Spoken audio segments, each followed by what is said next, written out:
Hello, good evening, and welcome to Irish Whiskey Review for this. We're doing St. Patrick's Day today, are we? Yes. Well, kind of doing. Well, no, I think we might have a wee touch of a special just about St. Patrick's. I think, but not a full show. But we're kind of doing a bit of St. Patrick this week.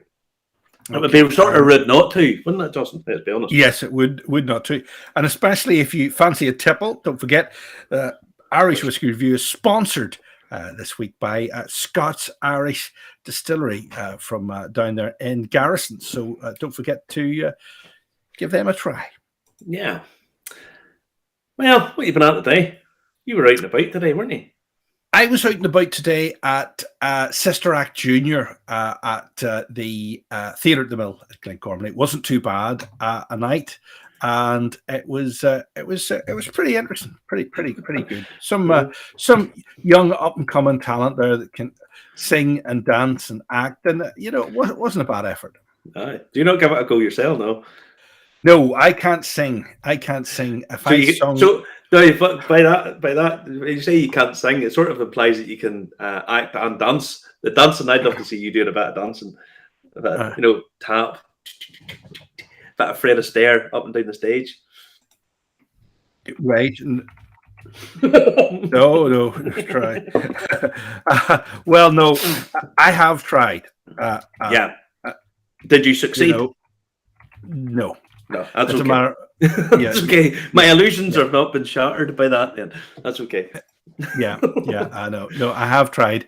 Even my mate, who's into putting on plays and shows, is there. Now we have a guest coming up later on in the show tonight. We'll just have a quick word with him now.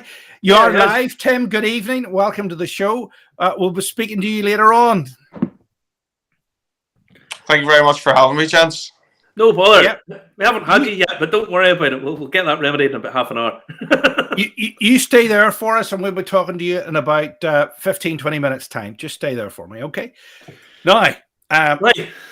What else have we got this week? We've got a packed show because there's a lot of news has been happening this week. A lot of stuff happening. Obviously, it's St. Paddy's week, but don't tell everybody know that most people in Ireland don't really give a toss about St. Paddy's week. We'll touch on that later on in the news. But fire away, Justin. Will they do? It's an excuse for a drink.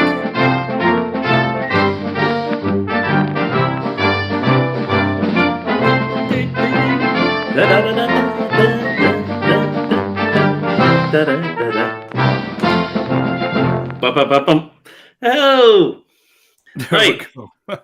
Now, St. Patrick's Day.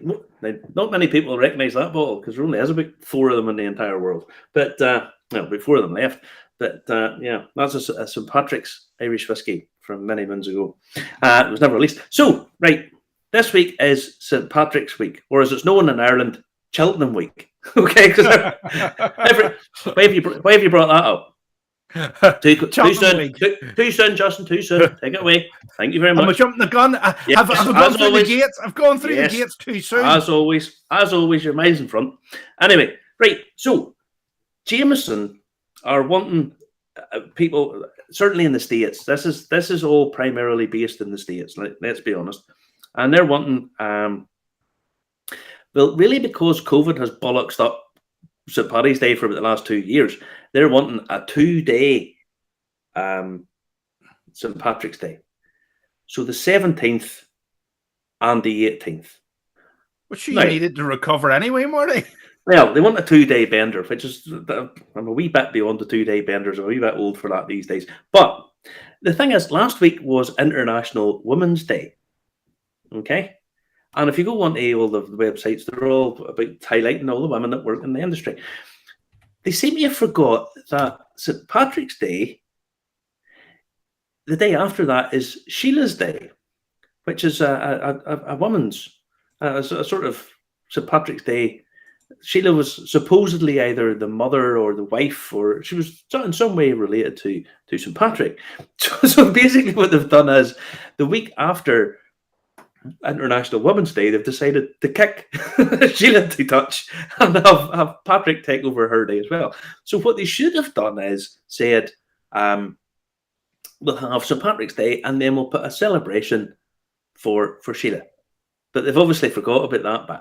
Now, Sheila's Day is not that well celebrated over here anymore, but it is apparently in places in Canada because of the sort of Irish diaspora. But to compensate for that, they have said that they're going to enter. You can enter a sweepstake if you're in the States to win $20.22. It's not a huge amount of money for Pernod Ricard to be thrown out, but they have a wee video and stuff for it. So if you want to play that. Okay, hopefully you should be able to hear this. If you can't, you can go and look it up yourself. Whereas, due to a certain unnamed and uninvited situation over the past 2 years, we haven't been able to celebrate St. Patrick's Day properly. And whereas 2 days of coming together with friends and family is unquestionably better than one, then Jameson Irish Whiskey hereby announces this St. Patrick's Day to be a double holiday, to take place concurrently on Thursday, March 17th and Friday, March 18th, 2022. And should thus be referred to as St. Patrick's Days, plural, with an S, as in sláinte.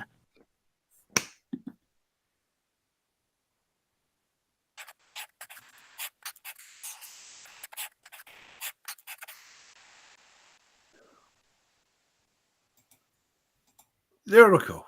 What do you think of that?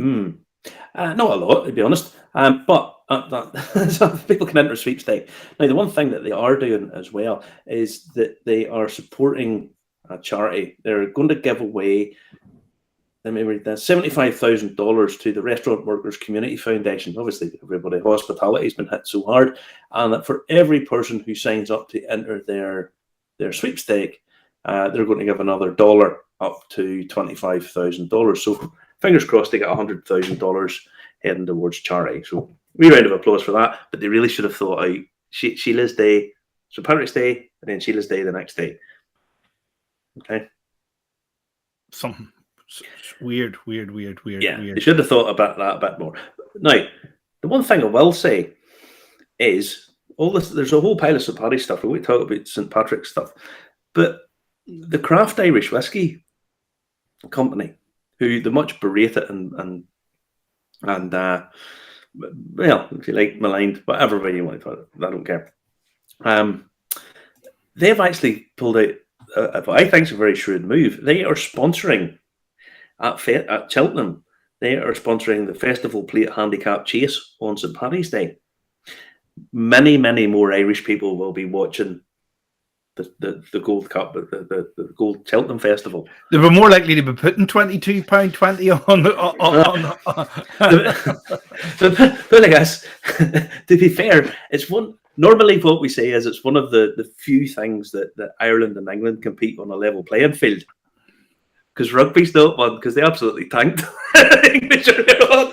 It looked like England was going to go ahead at the end there, but then in the last, the only thing was they were 17 points behind by that stage. No, it was actually a really good match for what I saw of it. A guy called and I got called away a wee bit, but no, it was yeah. So yeah, Ireland tanking England at rugby was always a good thing. Always a good thing. Though saying that, anybody tanking England at rugby is always a bit of crack.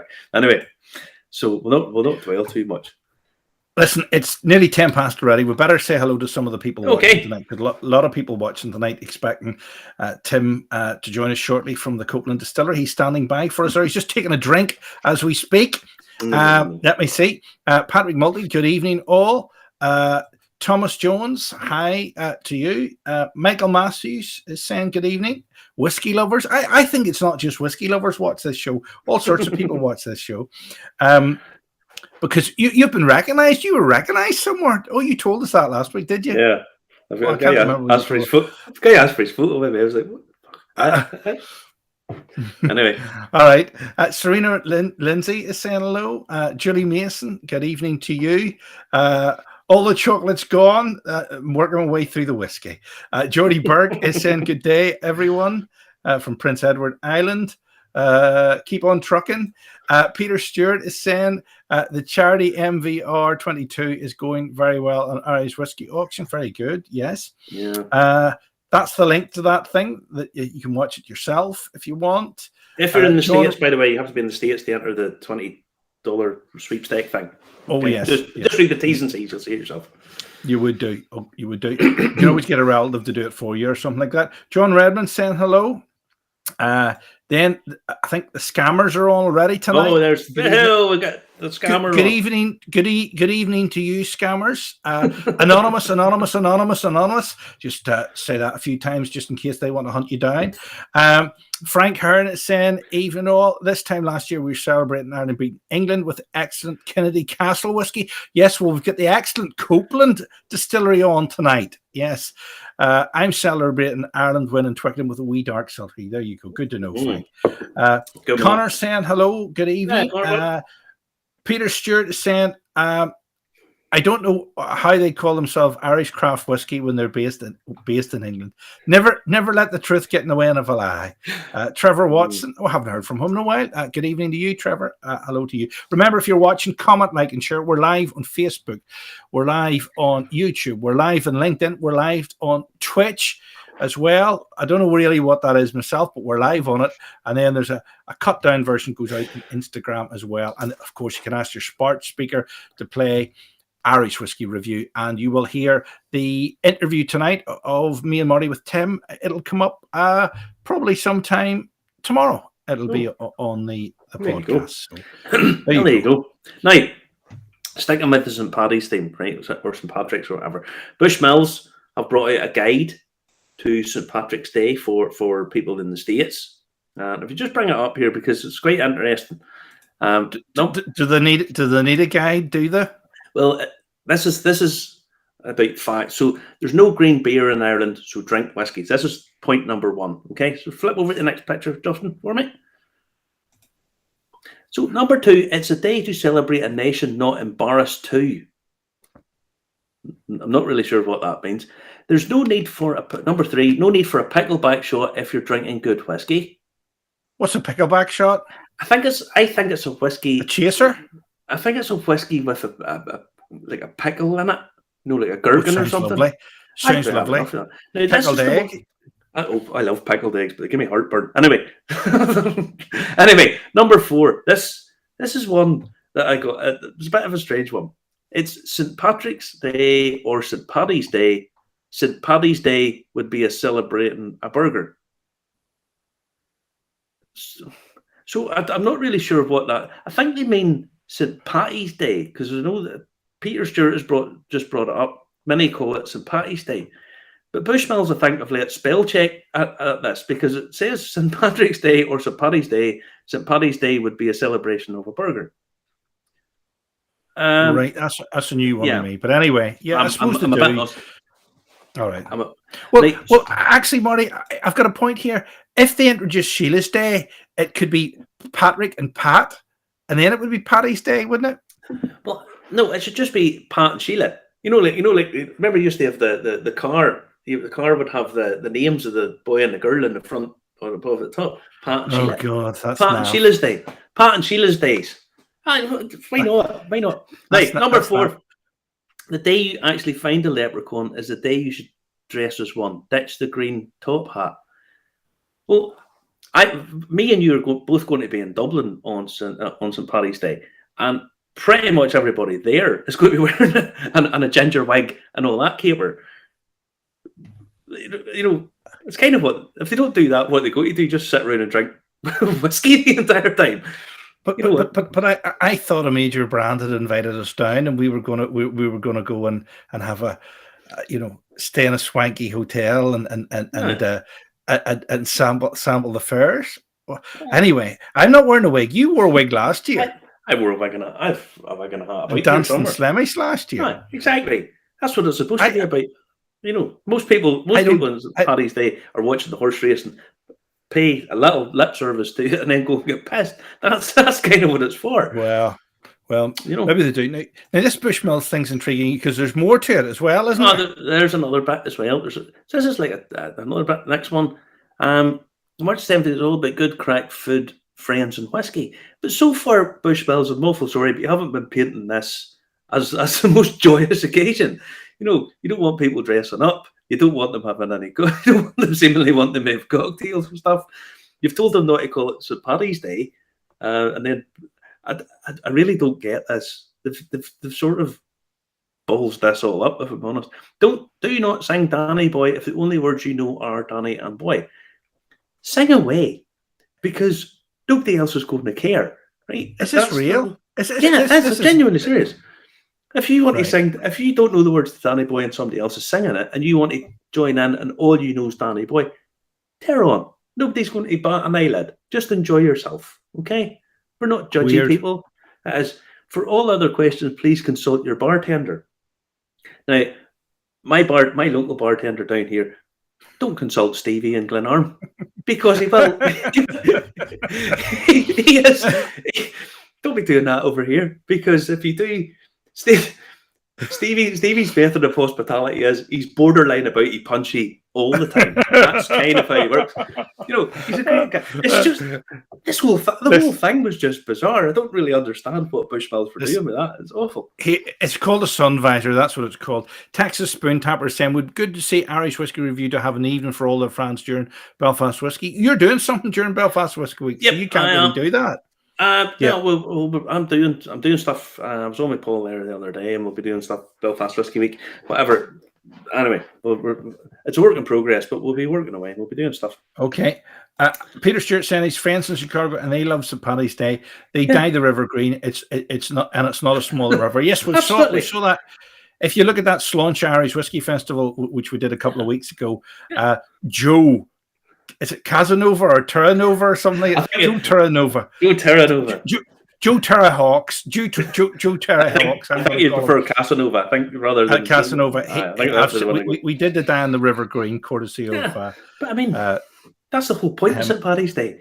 You go and have a drink, make a bit of a dick of yourself.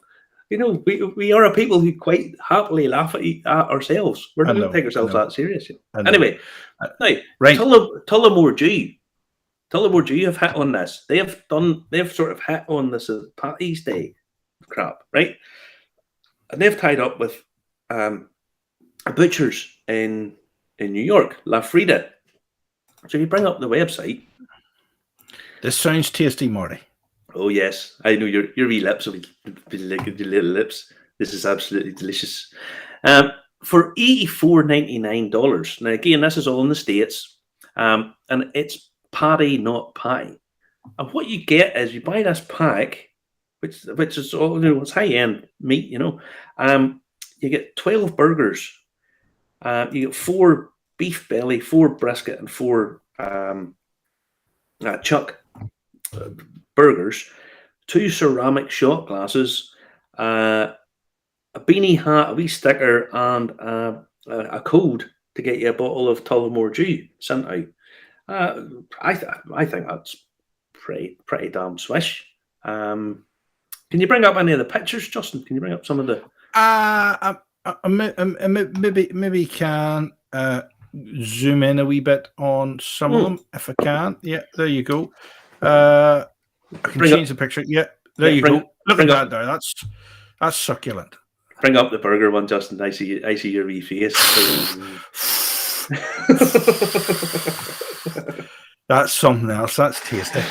Right, you can't be bad for that. So, that's not even a quarter pounder. That means must be a half pounder. That burger. That's delicious looking. That does look delicious. Now that looks pretty nice. Here we go. Well, maybe have to bring that up and see if they can send some over by Concorde or one of those supersonic planes that are going over Northern Ireland on the way to prepare for World War III. Yeah. Lee said shouldn't spend it there, Justin. I was reading today that the Russians have lost 3 generals. How do you lose a general in a modern war? How's that possible? No, I don't know whether it's true or not. I don't know whether it's true.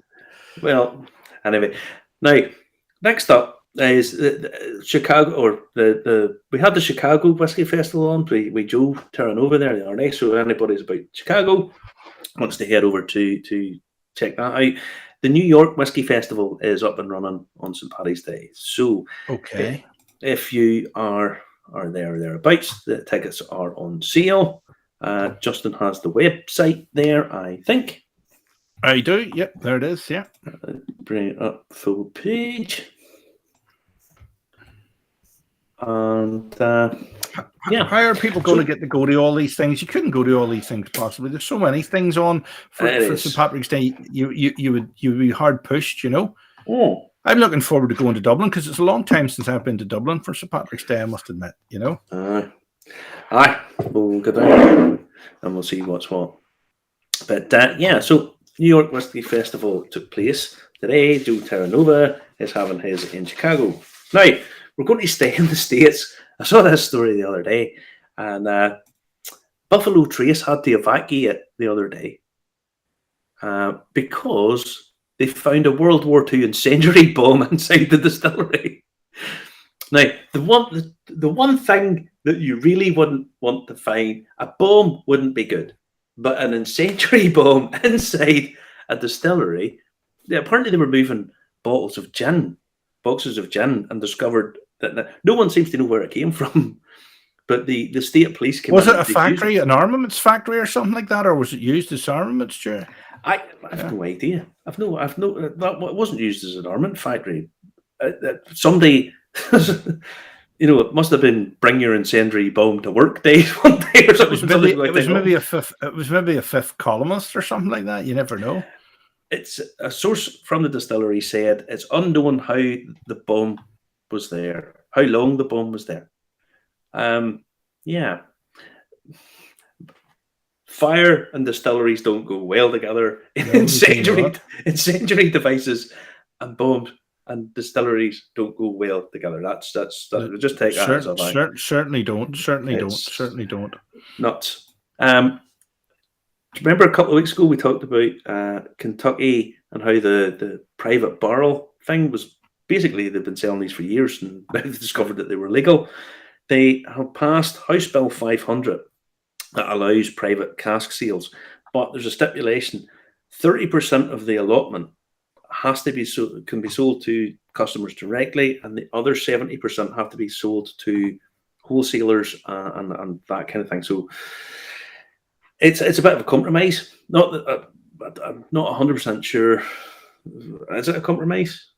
Maybe it's a restriction because they were selling them away for years without anybody ever giving it any real real thought. So yeah, at least it was passed as an emergency because this is a massive industry in Kentucky, massive industry in the States, and there's a lot of prestige with bourbon because it's an American product, and in many ways, bourbon set lots of precedents and laws in the States. So yeah, so that's thankfully passed. Buffalo Trace confused me mightily this week because there's these NFT things, and they're doing my not in because I don't know what they are, and I really couldn't give a toss anymore. I saw you posted a thing earlier on about some guy. Oh, we're selling a cask, which is one of the first NFTs. Concealed spirits, we're the first. So yeah.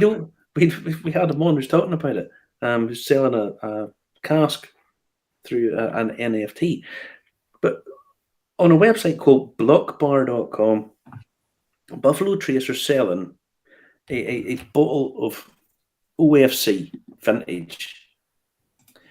Now, I don't know. I just don't get all this crap because I don't really understand what an NFT is. And it's paid for in a currency that I don't really understand. Now, it's quite slick, the website. It's a 6 liter. It's very slick. That is really fancy. Like, that looks like it's floating there. It looks like Willy Wonka and Charlie and the Chocolate Factory. It looks like I can reach out and lift that bottle and lift it out, and it'll appear here. Well, the only thing I sort of understand about this is the bit that's sort of based in reality, as far as I can see, and it's the $25,000. That's what that it's 9.9 Ethereum 61, whatever the breakdown is. Now it's a 1982 vintage, aged for 19 years, and in stainless steel tanks for 21 years. Now, this sort of confuses me a little bit too. Why would you keep a whiskey for 21 years in a stainless steel tank to then sell it on a sort of weird platform in a currency that I don't understand? do you understand why this is all very confusing? Now, I can understand. Yeah, it's almost as if the new NFTs were going to non-fungible tokens were going to come out, and they kept the whiskey 21 years in the stainless steel barrel. It's just a bit odd, Weird. Now, this is part of Buffalo Trace's. They're donating 2022 bottles for charity this year, and this is all part of this. So hopefully they raise a whole pile of money. But I for the life of me, I just can't understand that. I don't really understand the NFTs. I don't understand Bitcoin. I don't understand why you would keep a whiskey that you've aged in a tank for 21 years. For a period of time, stop it aging. You've reached maturity, fine, right? 21 years sitting about at the back of an old store, and then you go, I know, release this for charity. Weird. And try and get $25,000 for a bottle of it in a different. I don't know. The whole thing just confused me, and it's probably because I'm a bit thick rather than it. But you understand why it confuses you. I do. So. Tim's waiting patiently. We've got a lot to get through. We'll be with Tim hopefully by 1:30. Method Madness, our next. Yeah. A Method of Madness Japanese Woods has been released. And Japanese Chestnut Finished is coming out.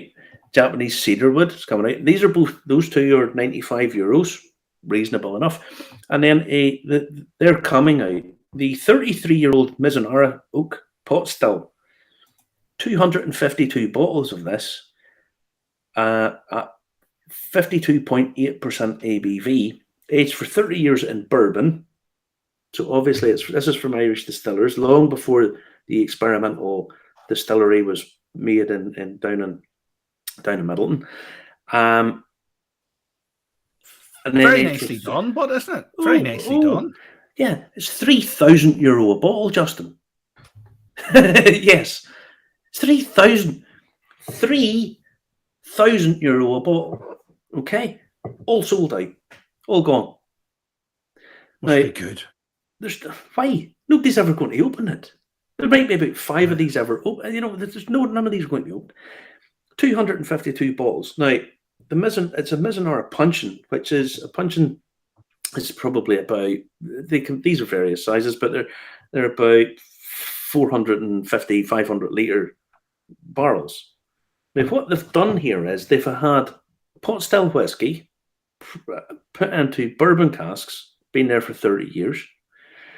Obviously, they've dropped from the 200 litre fill point down to whatever, we'll say 150 litre, probably less than that, but 150 litres. So they've probably taken 3 casks of whiskey, stuck it into the Mizunara cask, and now have turned it over, because it was all sold through their website, not through retailers, for €756,000. That's a hell of a markup. A hell of a markup. Peter says it's a touchable NFT. Yes, you've got your hands on it. It's worth keeping. Yeah. No, exactly. but I mean, yeah, it's €750,000 for that. For anyone in the States who doesn't know what a euro is, it's worth about the same as a dollar. And anybody in the UK who's a Brexiteer doesn't want to know what euros is. It's about. And anybody in Russia wants to know what it's worth, don't even think about it, because the ruble's not worth anything at the minute. But I mean, yeah, there's a few things happened this week. Springbank released some stuff this week, and you had to go through a ballot to get it. I wanted to get my hands on some of it. Didn't win, but Springbank. Did I win? I think I did win. Did you? We'll put it like this. I did win. I won the other one too the other day as well. We'll put it like this. Because Springbank is now flavour of the month. Now, I've been telling people for ages, Springbank is an investable whiskey. It's going to go through the roof. Get it bought up. I might sell this and buy a new car. It's open, but it seems to be. Somebody was trying to sell Springbank 10-year-old, just their ordinary release, for €250 or £250 a bottle. I mean, come on, guy. I mean, it's just ridiculous. couple other releases this week. Dunville's released another single cask. It's still available because I think Dunville's might have released a bit too many too soon. And people who are collecting it don't have the money back again. They think themselves will pick it up in the secondary market and get it. It's cask. It's a 20-year-old cask, 1668, 347 bottles, 53.9%. Still available on the website if you want to get that. Fabulous drinking whiskey. Roe & Co have released their Curator's Series 0.2, along with the Killahara Cider Company. Other release coming up. It said it was released, but it's not available on websites and stuff, and maybe only be available in a couple of bars just currently, is a Paddy Share. This is a 47% blend Paddy's, which anybody who knows anything about whiskey knows that Paddy's is just really good value for money, very sort of affordable, entry-level pot still blend. This is a higher ABV, and I think it's they treat it as a bit more quality. So those are some of the releases that were announced this week. I saw this happened today, and I really wish this. I love this kind of thing. It's the Welsh Wind Distillery. I posted this on the website or the Facebook the other day. This is Sea Science in Action at the Welsh Wind Distillery.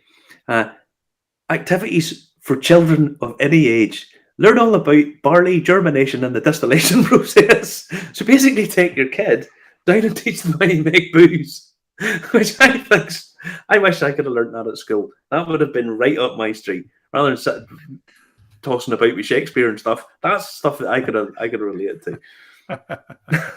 I tell you. And there we go. Now the last thing we have to touch on this.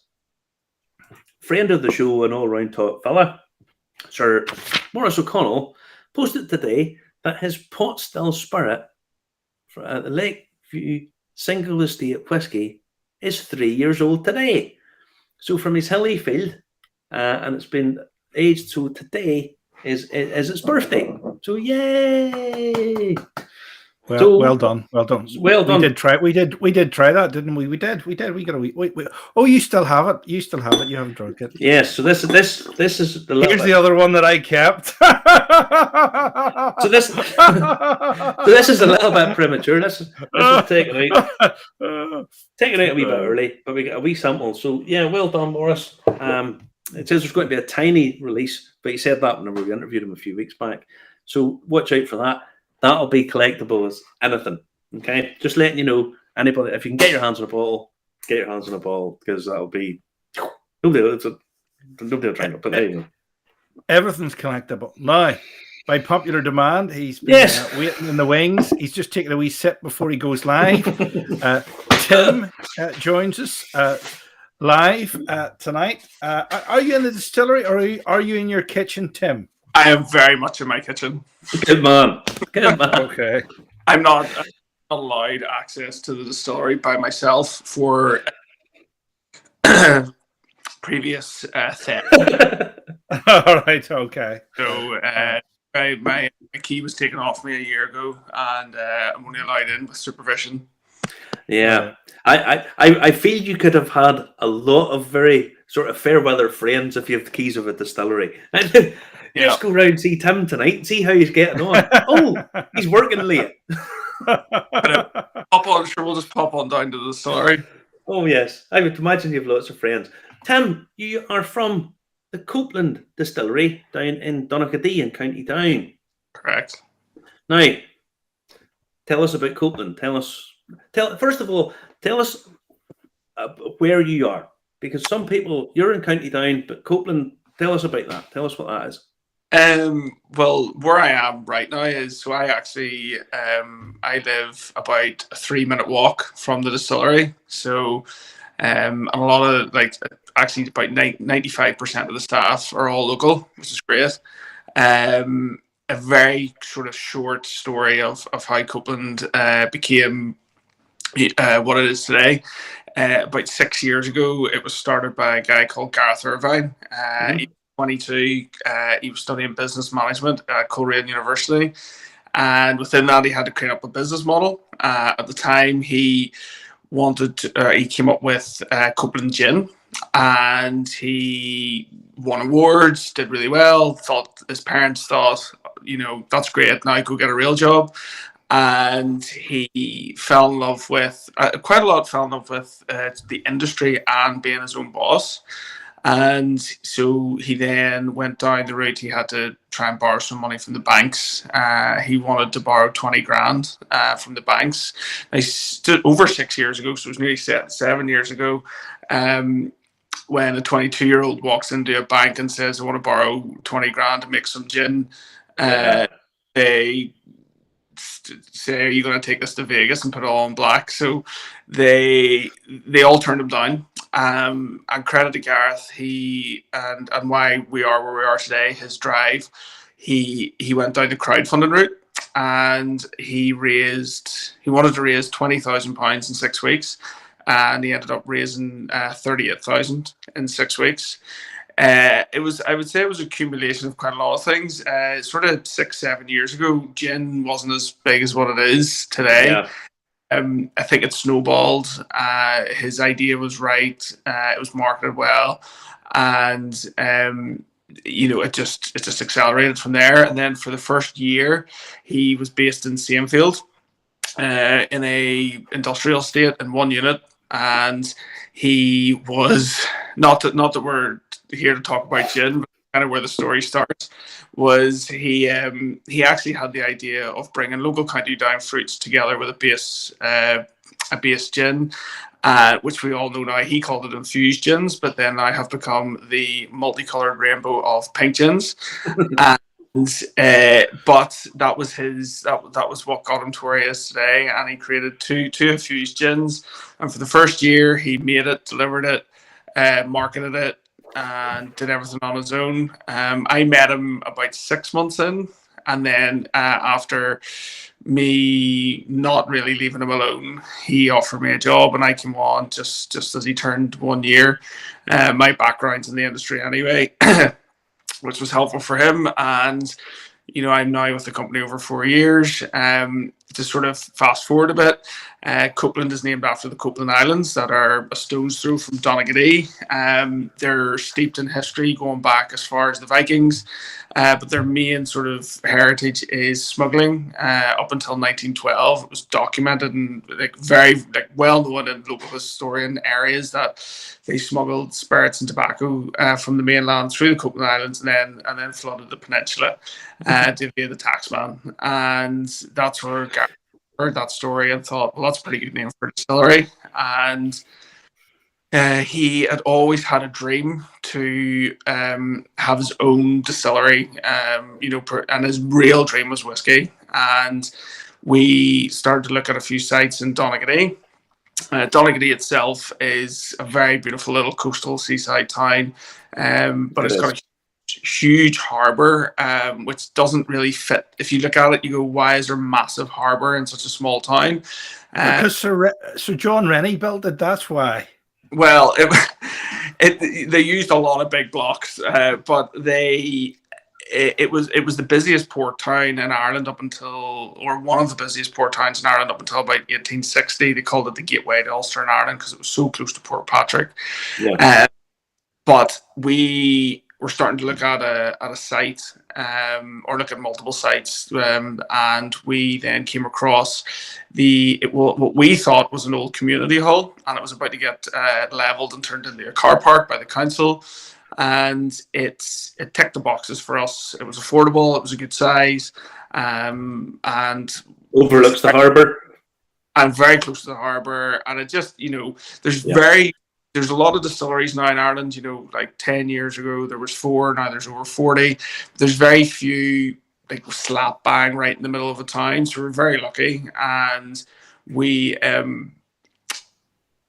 found out through local historians literally coming and knocking on the door that it wasn't actually just a community hall. It was an old cinema that dated back to 1915, and what wrapped around the cinema was actually the Ards Bottling Company, which dates back to the 19th century.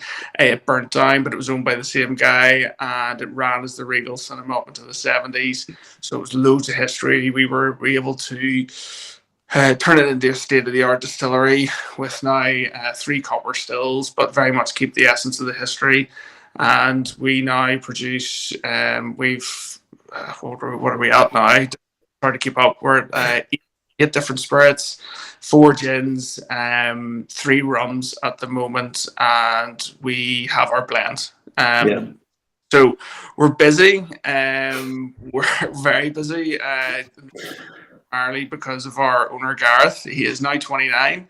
People probably lend him money quicker now than they did but he walks into the bank, people listen to him as opposed to when he was 22. Yeah, they might have made a bit of money back off him, but I think before we get into it, I think one thing I always try to tell people is from our point of view, Gareth genuinely came from nothing. He has built the company up on his own, and he still holds a lot of the company to himself. And it's because of that he's got good staff around him, and we all work pretty hard. And he's quite a testament to, it is a cliche, but he works his arse off, and that's why, because we're here now. So he is young, and he'll hate me for saying it, and he's a lot to learn, and he'll hate me for saying that too, because I am older than him. But the world is our oyster when it comes to Copeland. That's kind of where we're at. So yeah. Now you have. I see Frank, one of our regulars. He's one of your founders. He was one of the crowdfunders. I see autocorrect appeared in there as well. Crowdfinders. He didn't go out and find people. He funded, I would imagine. But you have there was 400. Was it 400 people invested in it? 400. Yeah, it was like three. I should probably do this off the top of my head, but it was 375, 376, something like that. So it was, and it was people actually it's quite funny is I lived overseas on and off for about 10 years, and my dad was actually one of the crowdfunders before I even knew who Gareth was. And you could buy a £50 crowdfunder, which got you a bottle of gin and a couple of glasses, or you could go right up to £500, which was loads of gin and a free party and a lot of crack, which a few people did. So it's really nice. We've got on the distillery of like a humongous big mural to all the crowdfunders, because without them I wouldn't be sitting here chatting to you. So these guys invested. Now you have also a program for cask buyers. Now, have they all been bought, or is that still available? So we're literally down to like the last. I believe I literally had sold one a couple of days ago, and we're down to the last like 5. So Gareth signed a lease on the distillery for 125 years. Now Gareth doesn't consider himself immortal and think he's got some magic pill that none of us have that he's going to. He is. I think he doesn't like to admit it, but he does like the history and heritage, and he wants to leave a legacy behind, and signing a lease for 125 years was a nod to the town and to tell everyone, like, I'm not here to make a quick buck and sell up in 5 years and and go to the Bahamas, which wouldn't be a bad thing, but Justin would do that. He would do that in a heartbeat. He'd be away. I go with it. But we very much we didn't invent the whale. We hold on, Tim. I'd just like to point out I would not go to the Bahamas with you, just so you know. But we we had a conversation about our wanting to accelerate our whiskey program quite quickly, and there's other distilleries that have done it very well, like the straight away Dingle with the founding fathers, and so we released 125 individual casks for private sale. We do things, well, not really much different, but it's we don't tell the customer what they're having. It's, what do you want? So we've a massive variety. They range from 125 liter bourbons up until the biggest one we have is our it's like, well, after it was full, it was like 575 hogshead, and we've got a couple of pour pipes, and they're humongous. But it's what, and your spirit. So, it could be pot still, single malt, peated, or chocolate malt. That's what we make. So we give the customer the options. You can buy it for investment. We buy it back off you after 5 years, because it's all going to be a minimum of 5. But you also aren't restricted to the age. If you want to age it for longer, you can. We have up until 12 years. Once you go past the 200 litre size, then, or 250 litre size, it has to be a minimum of 7 years. So there's loads of scope. The return's better than what you get on an ISA account, because the banks don't do nothing. It's all very secure, but when we started it, it was to fund more stills, more washbacks, and it actually became a lot more than that. It became like a community. Like, sounds like really corny, but families have bought casks. I bought a family cask. There's 10 people on my cask. Gareth was like, I don't know why he did, but he gave me cask number 1. So a lot of people were busting to get onto my cask, and there's people have got their family and their kids have like drawn the hands at the on the end of the casks, and it's lovely. And we bring everyone down, fill our casks, and before COVID, people were going out for and etc. So it's a great program. It's nearly finished. It'll be sad when it's all done, but it's worthwhile. Yeah. So there's only 5 or so left. Mm-hmm. So if anybody's watching this and you want to get a cask, there's not that much left. Now, you touched on what it is you're distilling whiskey wise. There, you said you're doing peated, you're doing pot still, you're doing is it chocolate malt, you said? Chocolate malt and single malt, yeah. Okay, so in what way do you are you distilling more of one than the other, or what way are you doing it? To be honest, primarily it's single malt. Because we will release a single malt, constant down the line. More limited pot still, chocolate malt and peated. Peated would be the least. Our distillers have massive love for Islay. They're so close to Scotland. Ulster had a huge connection to Scotland, and there was a lot of peated made. So, we're trying to, over the years, bring back to life a lot of things that were done in Ulster. With whiskey. So it would be primarily single malt. Our program, like, I look at the spreadsheets. I'm not a big spreadsheet man, but last 25 years, it's disgusting. But it would be predominantly single malt and pot still, and then a lot of single cask stuff coming down the line. But they're years and years away, which is in a lot of ways it is very. It's cool because you're there, and it's the romance begins, because all these casks are sitting, and they're not going to be open for like maybe 12 years. Not rush it. Not until you're Justin's age.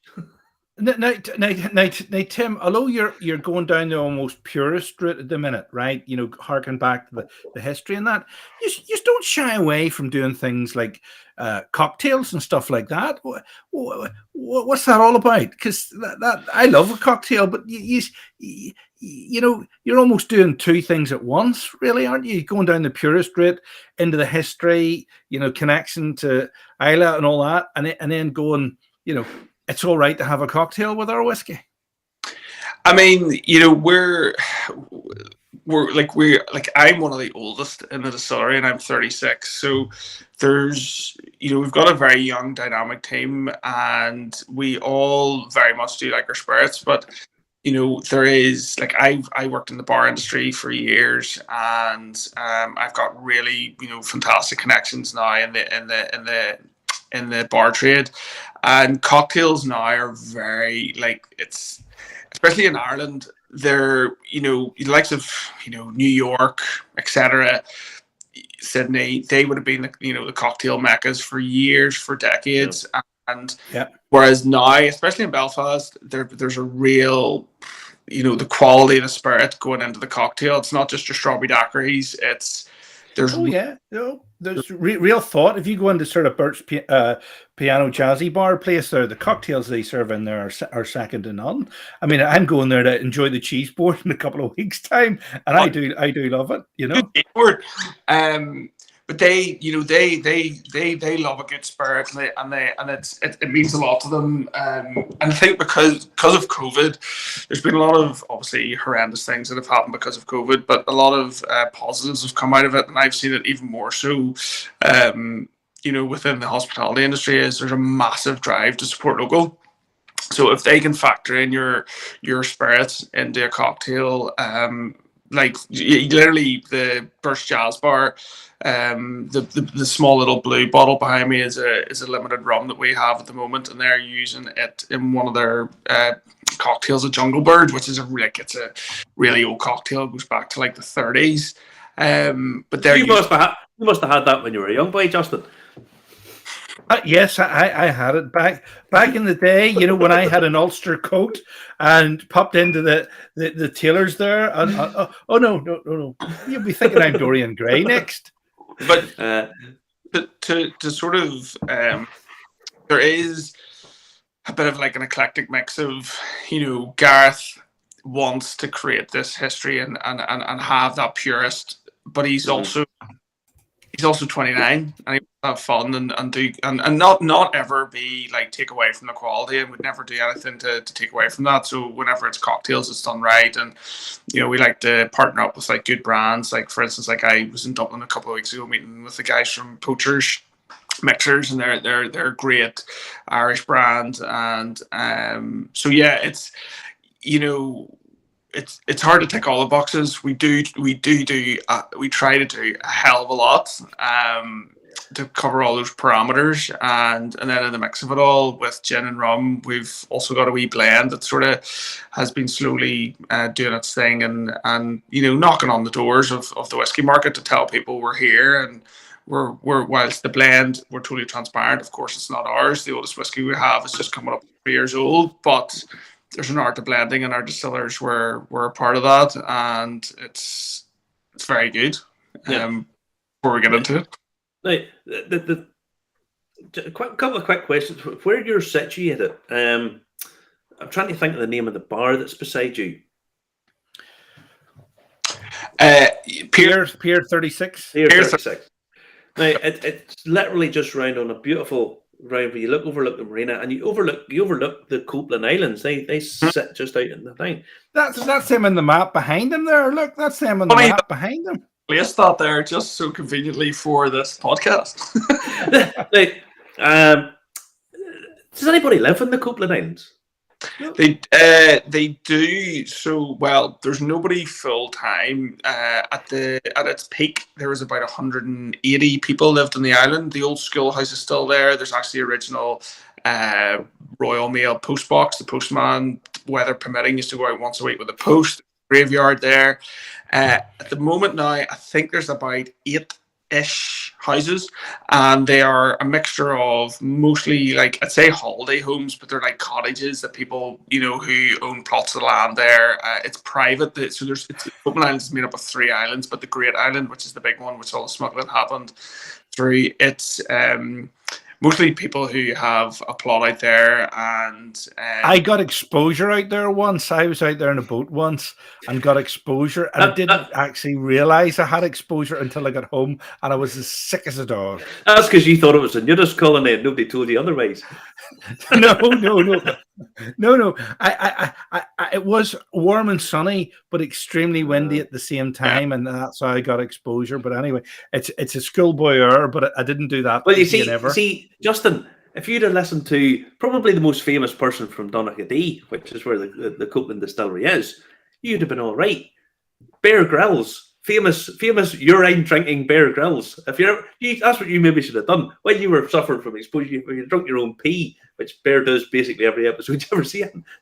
Bear Grylls is from Donaghadee, correct? He was born in Donaghadee, and his grandfather drowned on the Princess Victoria, like in the 1956, which is a really famous shipwreck, happened at the back of the Copeland Islands. Princess Victoria, that's right. Yeah, That's right. Yeah. People don't actually realise that Bear Grylls has connections to Donaghadee. I mean, he's actually born and bred here, you know, but obviously he's English. Yeah.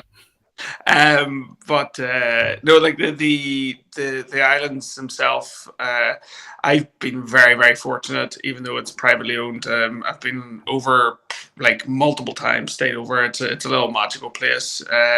I can understand why it's private. You know, it's privately owned. So you can't just, as a day tripper, you can go out and you can go onto the beach, but you can't go up onto the island, or you can go around it on a tour. But it's to go on there's a local tour boat, and it's great crack. And if you go during the summer, you can actually see the puffins flying into the bird observatory island, which is quite cool. But there's you know, I'm sure you can obviously get the vibe that I'm mad into it all. Like, I love the history and love, like, we're not even talking about Spirit at the moment. It's just, I just love it. And I here 3 years ago, so I'm only into it now. The thing is, it's because whenever you name something after a place, you have to have that sense of place about it. There's no point in naming it something that, you know, Tyree or some island that you can't bloody see. But from your distillery, you have a bar where you can look out over the islands and see where it's all from, and the connection with history and the connection with where it's from. Now, you make, what's your output roughly, and do you age it near the sea? Do you age it down here? So we have a very small amount, I would say. I think there's probably about 20 casks sitting in the distillery at the moment. At one stage, there was maybe about 100, and there was no space, and we were waiting for us to get our ogre, which means we could then move casks legally. We're very fortunate that we've got a really great relationship with Shane down in Eckingville, because they're literally, like, they're 15 minutes away.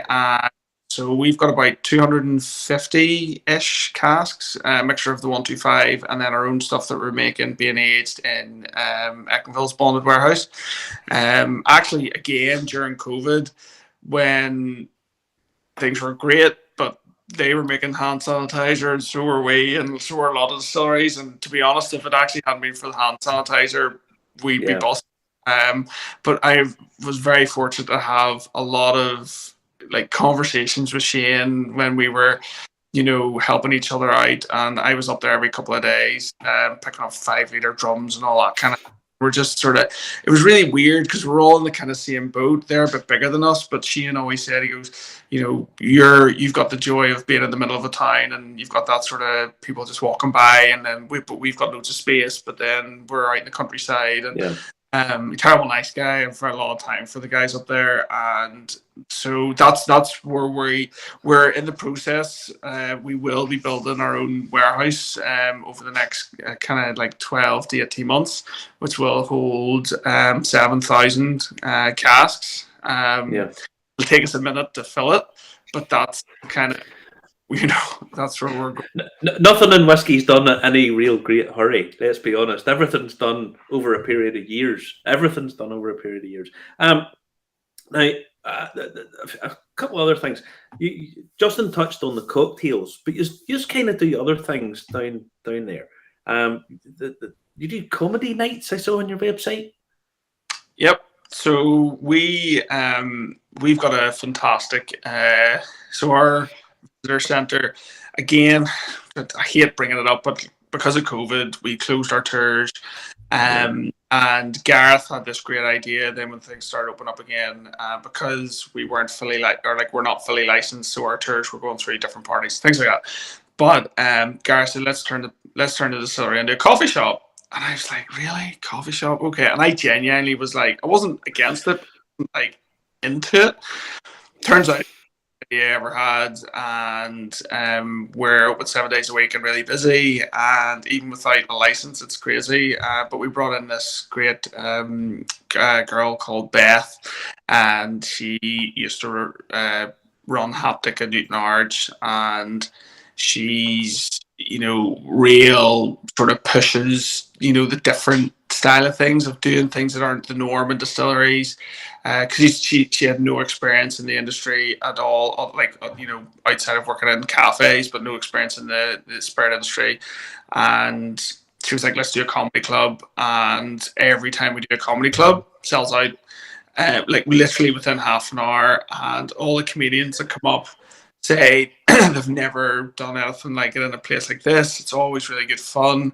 And so yeah, we do like lots of different things. Like we do a thing called Distill and Chill, where we bring bartenders to the distillery to showcase themselves in our distillery. So we're very, the innovation within what we do. We don't try to do things that people aren't doing. We're just doing different things. The comedy club thing's it's great because I always put myself forward to work the bar that night. I'm like, oh yeah, I'll work the bar, because then you get to like absolutely roar your head off for 2 hours and make a few drinks. So yeah, no, the comedy clubs they're good, and once we're actually going for our full liquor license, and once that gets pulled through the next while, there'll be a lot more of it. And of course, Donaghadee starring in a police drama as well, not Badlands, but the other one, isn't it? Port Hope Street. Do you know what? It's one of those weird ones where I genuinely, I'll be honest, I haven't watched it. I think I watched about 20 minutes of it. My mum's obsessed about it. It's the best thing ever, but she watches EastEnders. So oh boy, I've heard that from a cinematography point of view, they make Donaghadee like stunning, which is great. Port Divine is what it's called, the fictional town. It was great for the town, I will say. The town was busy. All the Airbnbs and bed and breakfasts and rented houses were all full because all the staff and the crew. I mean, the acting, from what I saw. Your mum watches EastEnders. You're genetically, you have to sort of question, have I inherited? But obviously that hasn't worked through. Never know. Like it was just the first album, but the second one will be a bit. Now you have your Merchant's Key is your whiskey. It's just sitting there behind you. It is the blend that you guys have out at the minute. What is it, and how much is it? Because this is my latest thing. The price of whiskey's beginning to annoy me a little bit. I like whiskies coming out at a reasonable price. The high-end stuff, fine. The entry level stuff that you can taste is a little bit different. And you guys have a blend out, so dead on. So, well, yeah, it was actually something that I think at the time Gareth didn't actually. It wasn't that he didn't want to do, but it wasn't even in his mindset. He just thought, he'd make gin and rum and we'll wait for our whiskey to come of age. And it was actually our distillers that said, we want to make a blend, can we do it? Let's see. And he said, well, look, because Gareth's very, very, open-minded, while he owns the company, he lets the guys very much have free rein in a lot of ways for R&D. So they worked with the guys down in G&D and they came up with a couple of blends. And I think, when there was a talk of doing a blend, we were like, right, well, it has to be unique. We are going to have to do something that's a little bit different. And it's probably going to cost us a little bit more money than, say, your standard, 3 or 5 year old bourbon blend. But within that, keep the price point solid, and let's see how it goes. So we launched Merchant's Key, and it's 40% ABV, non-chill filtered. It's 3 whiskies, but it's aged in 4 different casks. So you've got triple distilled malt aged in sherry, double distilled malt aged in bourbon, and then grain whiskey aged in virgin oak, and then transferred into rechar. I think I demolished the bottle when we got to taste of the Europe for the last time. I think I went home with a bottle, actually. I mean, that's a good sign. We genuinely, like I'm obviously biased. It's all 3-year-old, but the color and the flavors coming through, it is, kind of surprises a lot of people for it being such a young whiskey. But there's a lot of that comes from the sherry and the recharge. That's where that color is coming through. We don't enter we don't enter a lot of awards, but one that we do every year is the IWSC, because we consider it like it's very unbiased. It's the spirit, and it got 92 points, got a silver.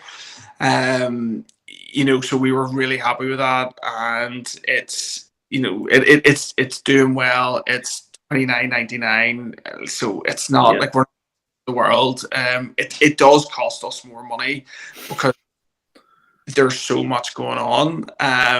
It would cost us a hell of a lot less if it was just For anyone who's not sure how a lot of these award ceremonies work, you have to pay to enter them.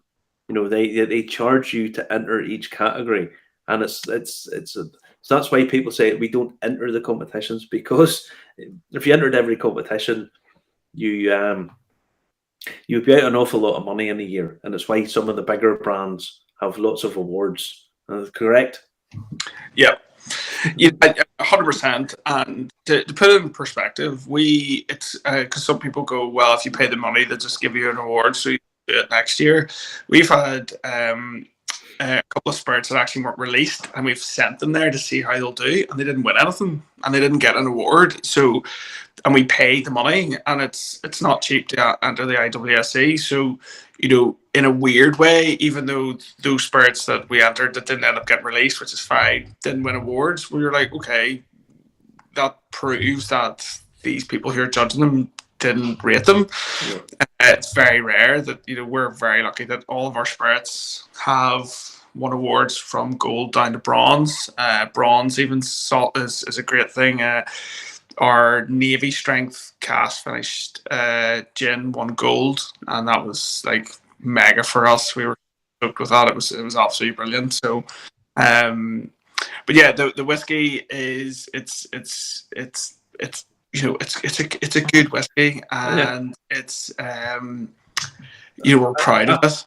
And it's affordable. It's the ordinary guy can walk in and go, but normally I buy a bottle of Black Bush or something like that, and this is an extra couple of quid. Buy that. It's a local guy. We're going to buy this, or it's something different that it's affordable. That's a big thing for me these days. Yeah, I would agree. We're obviously, I work for a distillery, so I see it in spades. A lot of people said rum was the next big thing. It's actually Irish whiskey. It is. And blend releases. I can't keep up myself with the whiskey releases, and talking about it is just relentless. Gets launched on a monthly basis. It's not a bad thing. There was hundreds of distilleries going back a couple hundred years ago. It's great to see, I don't need to, you guys know, back in the 60s, Irish whiskey nearly just disappeared altogether. I think Irish whiskey is only getting going. I don't even think we're off the blocks yet for what Irish whiskey is capable of globally. And totally agree with you. So, the Scots have, they have a lot to, not only for the rugby next week, but they have a lot to work. Well, the thing about it is, honestly, the Irish whiskey is a brand. If you take Irish distillers, I mean, you have to talk about the big guys, and you take Jameson out of the equation. If you took Jameson out of the Irish whiskey equation, it's still tiny in relation to other markets. So there's huge potential for growth, because we do have a PGA, we do have heritage, we do have history, we do have innovation and new stuff as well. So it's all there for us. Yeah, I totally agree. We're very lucky compared to our friends across the water that we're not restricted when it comes to the wood that we can use, which is a lot of fun. And I think we're on the cusp, and it's like the general consumer, I think, as well, is starting to really sort of switch on to it a lot more, and they want to know a lot more. But yeah, we're only getting going, and we're blessed to be a part of it. Well, I think Scotland have single malt Scotch is always going to be seen as the sort of pinnacle. You know, they've had a clear playing field for so long that it's single malt Scotch is the pinnacle, and that's why Macallans and Springbanks and all that kind of stuff are always going to be there, and the whole industry goes along with that. But all of the other stuff is all right for different cask finish and different wood finishes, different innovations and differences. And we have pot still, Scotland doesn't, you know. And I think Ireland can only keep going. Now, if it gets to where Scotland is, brilliant. But there's a long way to go. There's a long way to go between now and then. But yeah, one other question: when can we expect Copeland's own spirit to appear? When's that going to happen? The plan is 2024. So we're not releasing anything that's 3. It's going to be a minimum of 5. That's not to say anything will be that down the line, but you know, Gareth, we're not in any rush in that capacity. Another 2 years, we'll only do it the world of good. So yeah, 2024.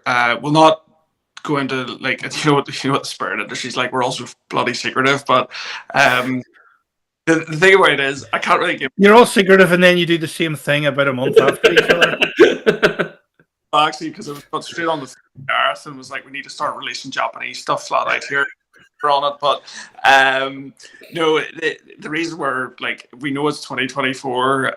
What releases, we actually genuinely don't even really know ourselves, because we've actually got such a mix of stuff going on was laid down for times. So we're just kind of going to go with what we think's right at the time. We're going to start planning the brand probably around this time next year. Like the rum brand took us like about over a year. You know, we had the spirit and stuff, that was fine, but it takes, you know, we're really like you know, being part of and help build the brand and be really, you know, at the forefront of it. I'm obviously going to be, say, you know, the brand's really strong because I'm behind a lot of it. But like you know, our brand is strong, our spirits are good, but you need a really strong brand. We're very lucky that it is a well-known brand these days. Yeah. It'll take us about a good year at least to really hone in the brand, and then there's the 125 in itself, which is going to be its own things. But 2024. Now, whenever you say brand, are you your spirit is going to be a totally different brand? It's going to be, is it not going to be Copeland whiskey? Is it going to be something else? Is that what you're telling me? Be Copeland. It'll always be Copeland. It'll be Copeland whiskey. It's you know, if you look at I don't even know. Well, like if you look at the rum, you know, that's the rum brand, and then that's the whiskey and the gin. They all have the same Copeland text. It's the same font, but the brand, you know, itself is, you know, the style is different. Some people like to keep it the same. It'll probably be similar to the Merchant's Key, but we'll need to get ourselves to like you know, like Redbreast or Middle or like Method Madness, you know, where we're going to start, and then that'll be kind of us. We don't want to chop and change. Yeah, you know, I've seen. What I will say is, loads of whiskies have celebrity endorsements, right? Don't you be going for the obvious one and getting Bear Grylls to come down and celebrity endorse your thing, because most of the time when you see Bear Grylls holding a amber coloured fluid, it's his own piss. So don't be going down that road. Okay. you wouldn't go far. You wouldn't go far wrong with somebody like a cross-channel swimmer. Remember, 20th of July 1947, Tom Blower swam from Donaghadee over to Port Patrick in 15 hours and 26 minutes. So you wouldn't go far wrong with somebody like that, or coming up with something named after the fantastic poem Donaghadee by none other than Thomas Hardy, which is a bit of a weird poem if you've See ever heard it. See the way Justin's been quiet and been on Google there. That he's been on Google to find out stuff there. I'm doing stuff off the top of my head. All he does is sit and drink and Google stuff and then make me look as if I don't know nothing. He thinks he's cultured. Look. He knew that already. I just looked it up. Looking it up, mistake.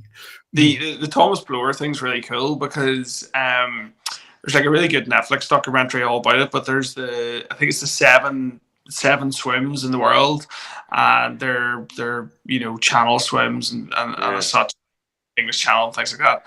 But what's considered the hardest of the 7 is from Donaghadee to Port Patrick. Yeah, the North Sea Channel. Sea Channel. The ferry can hardly do it. So if somebody can swim that, but they don't. Before COVID, we used to have people from all over the world training in the harbour every day, swimming up and down. They'd be there for weeks, waiting for the weather to be right, the tides to be right, everything, that perfect, Goldilocks.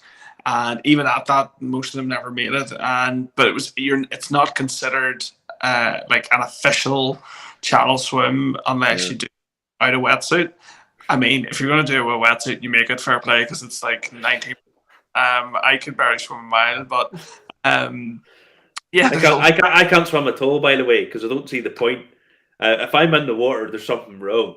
Okay, there's either my boat has sunk, at which point I need people flying in, or I don't. I enjoy walking because we evolved to come out of the bloody sea and walk about a bit. Swimming, all of that. No, that's de-evolving. That's us taking back. No, that's digressing. We're more right where we are.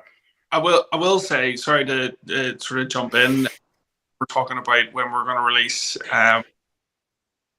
our own. So the reason why there's the 2 bottles there is my biggest love in life is rum. I love my rum. I think it's like a rum too, yeah. Big into my rum. I don't shy away from it. When Gareth said that we were going to start making rum and producing it and selling it, I was like, oh, brilliant, can't wait. I'll take the keys off you now, Tim. Thank you very much. Very much so. So this one here that we have in front of us, and I know it's, we're very much whiskey, but it's going to tie into that. But this blue one, so we have 3 rums, but this is a limited one. It's only 3,500 bottles. It's our rum that's been finished. So our rums are aged in bourbon and Pinot Noir, but then that was finished for 8 months in Premier 1 Grand Cru Bordeaux casks. Classic Gareth, our owner, I landed in the distillery one like afternoon, and there's these 8 stunning, I've never seen more beautiful casks ever than these red wine casks. They were like, and I said to our distillers, I was like, geez, like, what are they for? Like, what do we do with those? And they went, we've no idea. They've just landed. We've no idea what they are. Gareth had been on the Cooperage websites and Speyside and just bought them because he was really bad into his wine. And then we decided that then the rum was going to be finishing it for 8 months. So we launched that. But what we did do when we disgorged the barrels was we then got our blend.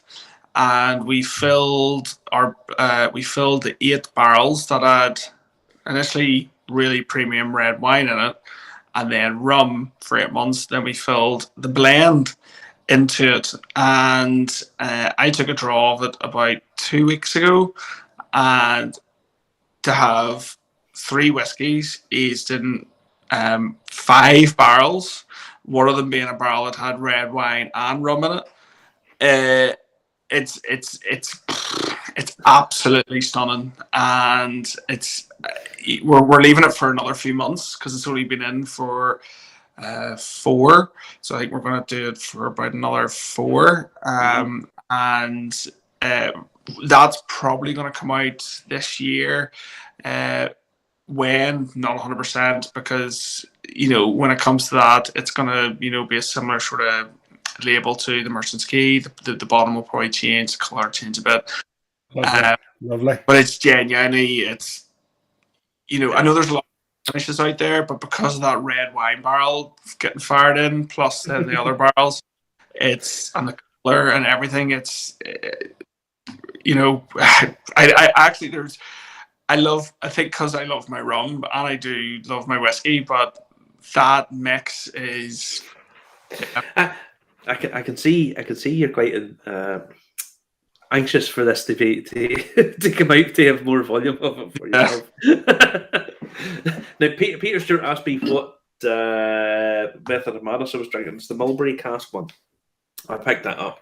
I picked up the mulberry cask one that was at hand. But yeah, now Tim, you have been excellent, and we look forward to everything. My uncle lived most of his life down in Donaghadee. He moved down there, and a place that I find wonderfully beautiful little place.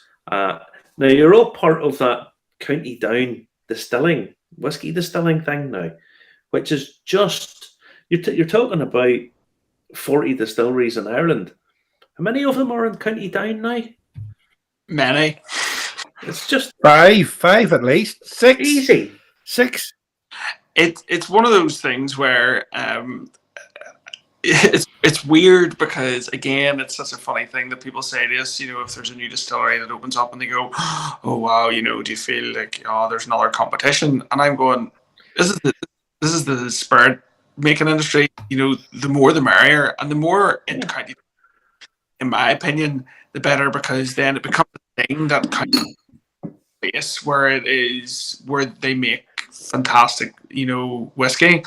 So it's what, I don't know, there's something in the water here or something. I don't know. We've got ourselves, we've got Eckingville, we've got Culloden, Shorecross, Hinch, Morndew. Who else am I forgetting? Titanic's opening soon.